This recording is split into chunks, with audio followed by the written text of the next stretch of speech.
What's going on? Welcome back to All This Math. This is Professor Parker. And for this next lesson, we're going to get into evaluating expressions. Evaluating expressions. All right. So if you see what we have up here on the board, we have an expression right here. P minus the quantity of 9 minus the quantity of M plus Q. Right? That's a Q, not a 9. Right? And we're going to evaluate it for M equals 4, Q equals 3, and P equals 5. So that just means that we're going to find out what this expression is equal to when we replace these variables with these given numbers. That's what it means to evaluate an expression. So whenever you're in algebra class, algebra 1 usually is when you see this. You might see it in pre-algebra. When you're charged with evaluating an expression, you're not solving anything, right? You don't need to solve because you know what the variables are equal to. You know what M equals to. You know what Q equals to. You know what P equals to, right? So all you got to do is basically just substitute. You just replace the letters with numbers. And then the second thing you do is just simplify it using the order of operations. So you got to know the order of operations in order to evaluate expressions. All right. Before we get into that, I definitely want to give a shout out to the Republic of New Africa. If you're already familiar with the Republic of New Africa, revisit it. Do some more research on the Republic of New Africa. Look into or if you're not familiar with the Republic of New Africa, definitely go do some research on it.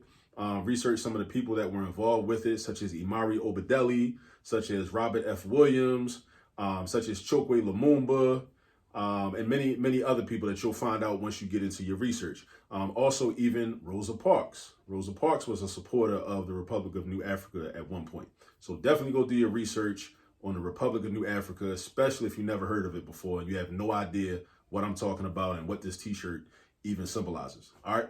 And remember, definitely free to land. Remember, free to land. All right. But go do your research. All right. So now let's get back into this. Again, this is the expression P minus the quantity of 9 minus the quantity of M plus Q. So the first thing we're going to do is we're going to replace all the letters with numbers, right? Because we know that M is equal to 4, Q is equal to 3, and P is equal to 5 in this particular problem. So I see a P right here. So when I rewrite the expression, I'm going to replace the P with a 5. So I'm going to have 5 minus, and then that's a 9, so I keep that. That's already a number. Minus, and then M, I replace that with a 4. Plus sign, keep that. Q is 3. Boom, boom. So now we got 5 minus the quantity of 9 minus the quantity of 4 plus 3. So what I believe in doing is working inside outward, inside outward, inside outward. Because when we follow the order of operations tells us to deal with expressions, terms, and numbers that are inside the parentheses first. But that might confuse you because you might say, well, I see these parentheses right here. I see 4 plus 3 inside these parentheses, but then there's another set of parentheses. So what do? What should I do first? Well, a rule of thumb is work in the innermost parentheses first, and then work your way outward. So the innermost parentheses would be these right here. So deal with that 4 plus 3 first. All right, so that's going to give us, we still got the 5, we still got the 9, and now we got 7.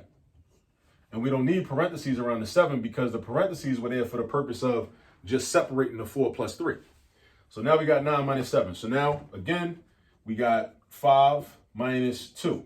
Where did 2 come from? 9 minus 7 is 2. That's where the 2 came from. Just like this 7 came from 4 plus 3, right?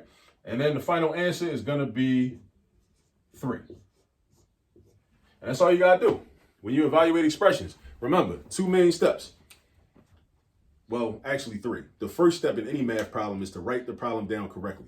If you write the problem down incorrectly, I would assume like a 99% chance you're going to get the wrong answer. I mean, you might luck up and, I don't know, some kind of way, get it right still, but usually you're going to get the wrong answer if you copy the problem incorrectly. So the first step, copy the problem correctly. Second step, with evaluating expressions, replace the letters with their respective numbers. M equals 4, Q equals 3, P equals 5. Wherever I see a P, replace it with a 5. Wherever I see an M, replace it with a 4. Wherever I see a Q, replace it with a 3. Sometimes you're going to have expressions that got the same variable written more than once. So that means you're just going to replace all the variables with whatever number they equal to, right?